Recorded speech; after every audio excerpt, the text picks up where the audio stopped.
गोटे पटे केंद्र शिक्षा मंत्री को स्वागत अन्यपटे दुई बीजेपी गोष्ठी मध्य संघर्ष एपरी घटना देखा मिली शिक्षा मंत्री टांगी गस्त समय टांगी सालेपुर अंचल माठीर पुओ हिमांशु महांती समर्थकों सहित केंद्र शिक्षा मंत्री धर्मेंद्र प्रधान को स्वागत करने भगतपुर रास्ता पार्श्व अपेक्षा करते ठीक से ही समय अन्यपटे टांगी सालेपुर बीजेपी प्रार्थी अरिंदम राय समर्थक माने हिमांशु महांती एवं तांको समर्थकों को अशालीन व्यवहार करथिले जोथिपाई हिमांशु एवं तांको समर्थक माने यह विरोध करथिले।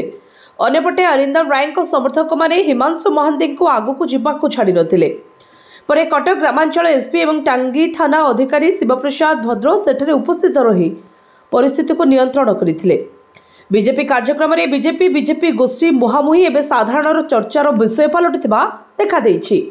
अन्यपटे टांगी सालेपुर अंचल में हिमांशु दिन प्रतिदिन सुनाम बढ़िबारे लगी जहाँ परवर्ती समय अरिंदम पाई एक बड़ विपद सृष्टि करिपारिबो बोली साधारण एवं चा खटी चर्चा जोर धरी। टांगी 14 नवीन कुमार का रिपोर्ट जे न्यूज।